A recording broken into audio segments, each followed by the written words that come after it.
I took Kano to this event because, to be honest, I play Kano at most rated events. I do think Kano is especially strong right now because post Icelander Living Legend, a lot of decks are going more redline.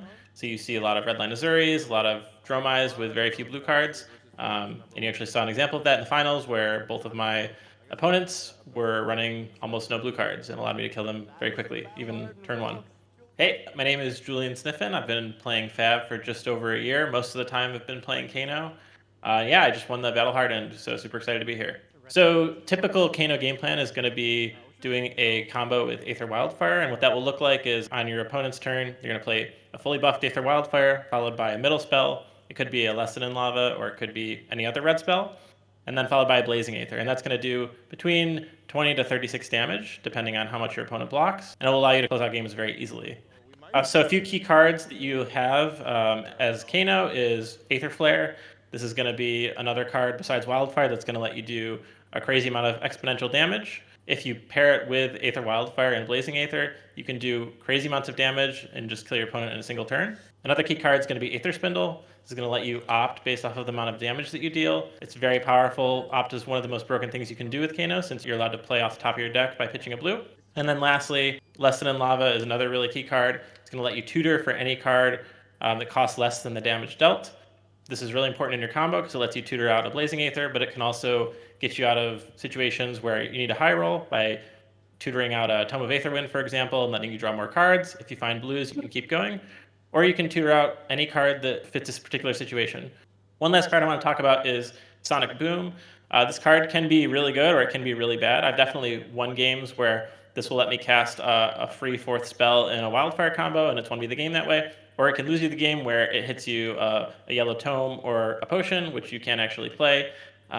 We play it in this deck because typically, with the amount of 2 costs we're running, it's going to let us play the second card, and it's going to deal a fair amount of damage. But you do want to be careful to not over-index on this card, as it can definitely lose you the game if you see the wrong next card. So one thing that's a little bit different in this Kano deck compared to others is we run 34 blues instead of the typical 33, or sometimes even 32. And we're allowed to do that because we run a lot more 2-cost blues that do more damage than normal. A few other key blues that we have in the deck, Gaze the Ages, it's just one of the most powerful cards in Kano. As I mentioned, opting is crazy broken in this deck, and it's going to let you not only opt to, but it'll also come back to your hand if you play a different spell. You saw the power of this in my game against Mara, where it was able to bail me out of a critical situation. Another blue is Potion of Deja Vu. This card is crazy good. If you have a tome in hand, it lets you pitch a tome with more blues, put the tome on top with other blues, and draw your blues back. I also played this combo in the Mara game, and it won me the game. Depot's one of the most fun cards in the deck, and it's also the one that's going to bail you out of a lot of crazy situations. One last blue we have that's a little bit unique is Blue Singe. This is pretty critical because it lets you do damage to up to 2 targets, and it can also be targeted against allies. So if you buff it, it's going to do 2 damage, which is going to let you kill a Kyloria or a Chromai in response to them attacking. And if you kill a Kyloria this way, you can actually end the Dromai's turn on the spot. For equipment, your sideboard for Kano is going to be really simple. You're pretty much always running the core of Crucible of Aetherweave, Metacarpus Node, Ragamuffin's Hat, and Stormstriders. Crucible of Aetherweave is super strong with Wildfire, because every point of damage that you do with Wildfire in a 3-spell combo is going to be worth 5 points. So if you buff Wildfire by 1, you're getting 5 extra damage. Same with Metacarpus Node, where it just lets you buff the spell. It's going to give you 5 extra points of damage on Wildfire typically. Ragamuffin's Hat is a crucial part of the combo where it's going to let you take a card from your hand, put it on top of your deck. So if you do get a piece of your combo, oftentimes you can swap it for a blue, which is also going to let you have more resources to buff other spells that you're playing. And then Stormstriders is just the most broken wizard card in the game. It's going to let you play a card from Arsenal on your opponent's turn, which is typically going to be Wildfire, which is going to let you kill them and do crazy amounts of damage. The one piece of equipment that you swap in and out is going to be your chess piece. Typically, we'll run Spellfire Cloak in aggro matchups where we know we're not going to get more than 3 turns anyway. So you'll play this against Fai, Katsu, any deck where the game is going to go relatively quickly. The only time we're going to bring in Tunic is going to be against decks where we're going to play for second cycle by pitch stacking. So this will be against decks like Bravo or Azuri if you know they're running Oasis. Azuri is a special case because if you know they're not running Oasis, you can also just kill them, as I demonstrated in the finals. One last piece of tech you have is Waning Moon. You're pretty much only going to run this in the Wizard Mirror, as it's going to let you retain tempo by playing 1 card and then also playing Waning Moon, so potentially getting some chip damage in. You could also run Olevian Constellus. Notably, that's missing from my deck here as I didn't bring it with me to Orlando. I would probably swap this in for Chains of Eminence, which is a troll card, but again, I just didn't have it with me. So looking through the sideboard here, the first cards are going to be the cards dedicated to the Dromai matchup. So this is going to be 2 Aether Darts and a Nourishing Emptiness. We run Aether Dart because it's a way to kill Thamai, and Thamai is one of the strongest hosers in the game against Kano. We run Nourishing Emptiness for the same reason. It kills Thamai, and it's also a popper.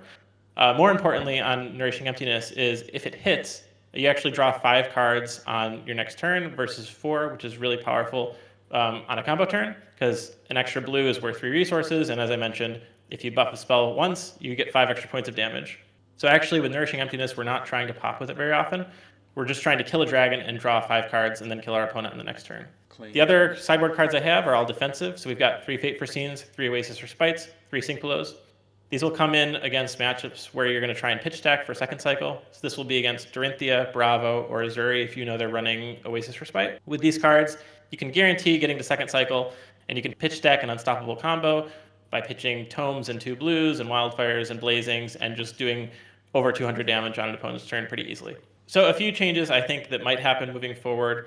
I do think most Azuris will probably put Oasis in their deck after seeing what happens when you don't play Oasis against Kano.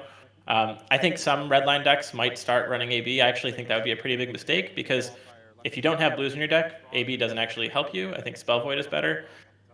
So you might see some people running generic Spell Void pieces. I know I've seen some Katsus and Fais running Spell Void 2.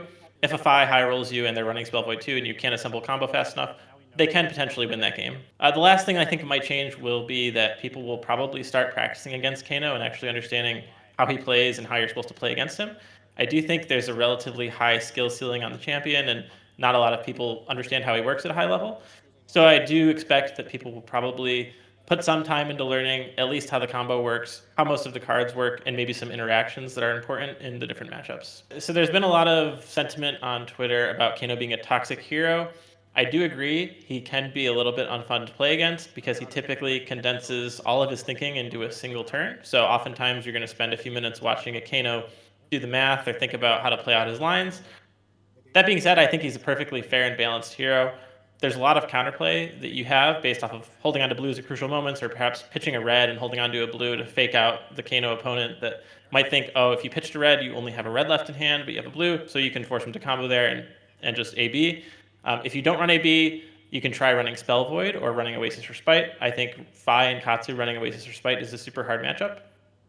And actually, there's a lot of champions that have a favorable matchup into Kano. For example, Rhinar and Dash, I think both have really good matchups into Kano. So if you really hate Kano, then you can play one of those champions. And I forgot to mention Prism, which is probably the worst matchup in the game for Kano. So if you really, really hate Kano, then just play Prism and you'll have a great time.